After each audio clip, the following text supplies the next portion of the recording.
Mystery at Blind Frog Ranch, the high desert of eastern Utah, is a landscape that welcomes legends the way an old cottonwood welcomes wind, effortlessly, naturally, and with a sense of inevitability.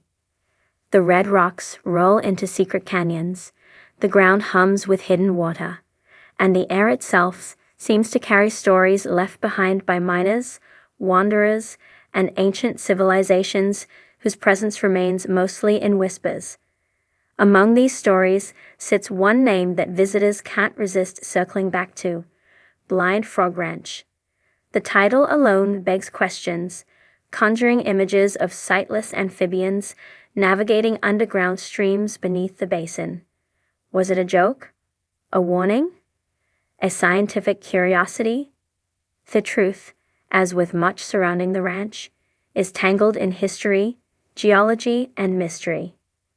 The journey to understanding how Blind Frog Ranch got its name begins long before Duane Ollinger ever packed up his life in Texas and turned his attention to Utah.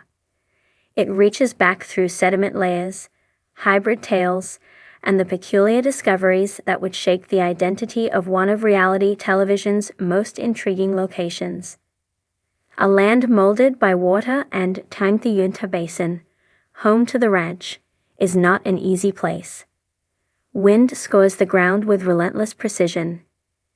Temperature swings test anything living long enough to attempt survival. Yet beneath the harsh clay and sandstone lies a fascinating web of underground waterways. Natural springs seep between rock layers, feeding cavern systems that haven't seen sunlight in millennia. Those caves became essential to the eventual naming of the ranch.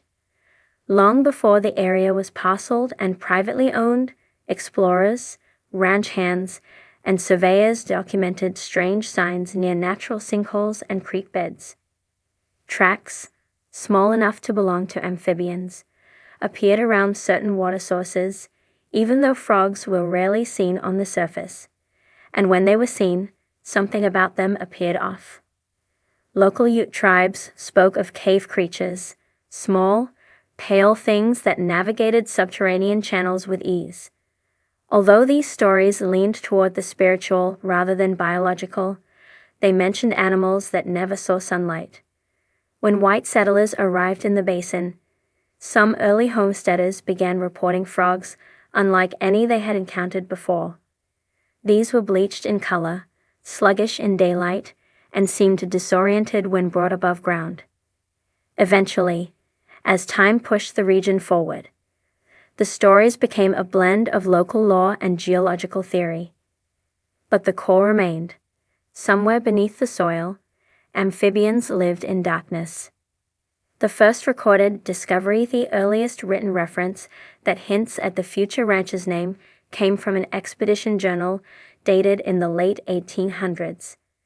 A mining surveyor, assigned to explore possible gold-bearing passages in the basin, described a small pool inside an isolated cavern.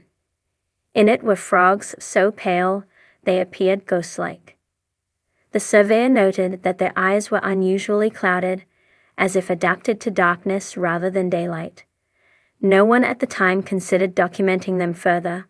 Scientific priorities lay elsewhere, but the account slipped into regional folklore. Decades passed before similar sightings emerged again.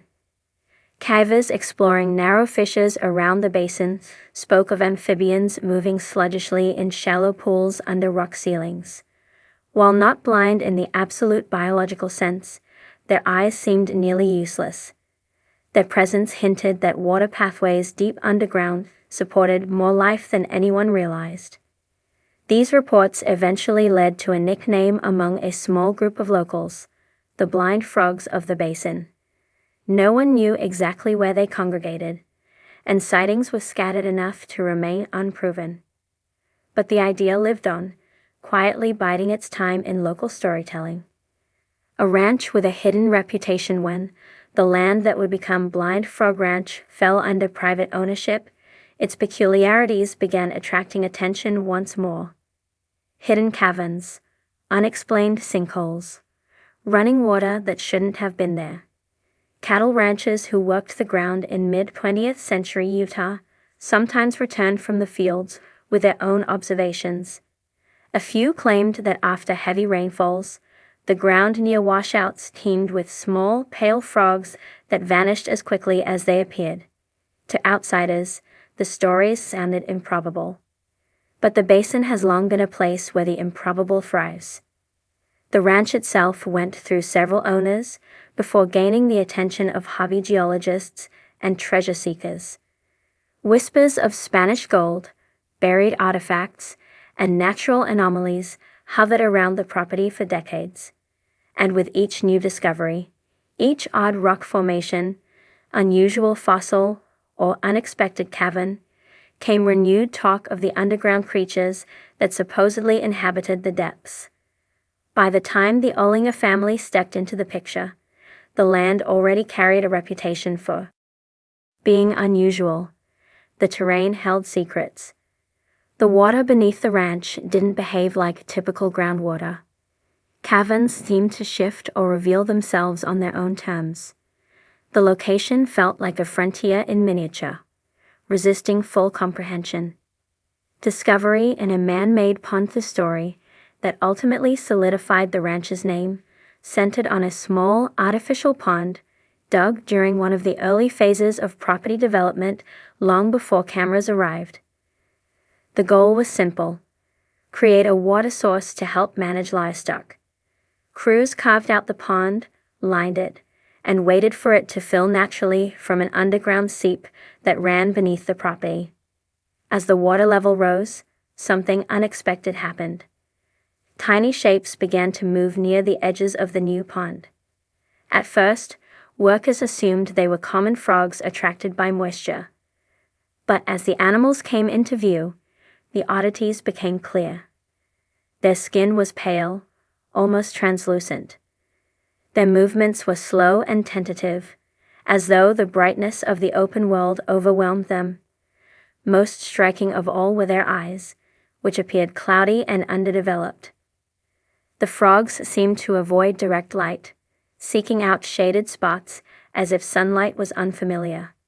Speculation ran wild. Were these cave-dwelling frogs flushed upward through cracks in the rock? Had the pond tapped into a subterranean water system, transporting amphibians from deep within the earth? No one could say for certain, but the crew recognized that they had encountered something rare, something that aligned with decades of odd sightings in the basin. The frogs didn't linger long. Within days, they disappeared back into wherever unseen pathways had brought them upward.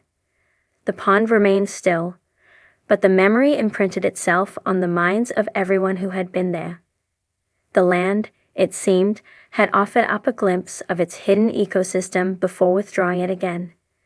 Naming the ranch when it came time to choose a name that represented not only the land's curiosity, but its long history of peculiar encounters, the decision became clear. The phrase Blind Frog Ranch captured the exact right blend of fact, legend, and imagery. It connected the property to the natural world beneath it, one that very few ever get to see. It honored the strange amphibians that surfaced briefly and mysteriously, and it held a sense of mythic charm, as though the name itself was a clue to something deeper. The title didn't romanticize or exaggerate. Instead, it anchored the ranch's identity to one tangible event and decades of supporting lore. The name held an almost folkloric cadence, striking the perfect balance between literal description and mystique. As more people learned about the property, the name spread beyond the region.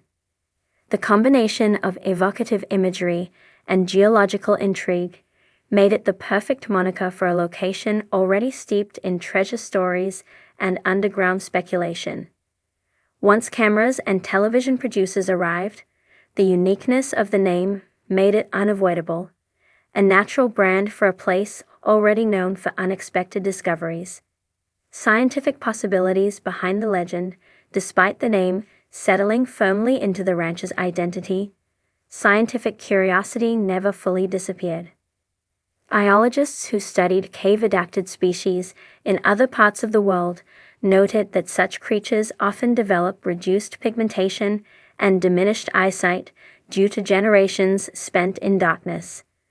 This phenomenon occurs in blind cave fish, salamanders, and other species adapted to the absence of sunlight. Could frogs exhibit similar adaptations? In rare cases, yes. Certain amphibians in Mexico and Europe display reduced eye function and pale coloring due to subterranean living. The Uinta Basin, with its underground rivers and caverns, could conceivably support such creatures, though formal documentation remains elusive. The frogs discovered on the ranch may not have been truly blind, but could have been developing selective adaptations tied to their environment. The cloudy appearance of their eyes and their light sensitivity suggested a life spent primarily underground. Their pale skin implied little exposure to UV light, but without a specimen to study, the mystery remains mostly theoretical. The frogs appeared, left their impression, and vanished back into the hidden waterways that likely cradled them. Name that represents more than a creature. While the frogs provided the spark behind the ranch's name, the moniker ultimately came to represent far more. It symbolizes everything the ranch embodies: hidden worlds, unexplored passageways, and the sense that the ground beneath one's feet holds stories waiting to be uncovered. The caverns beneath the ranch hint at buried metals and historical artifacts. The ponds suggest connections to water systems that reach far further than anyone can see. Mysteries layer upon mysteries, creating a place that feels perpetually on the edge of revelation.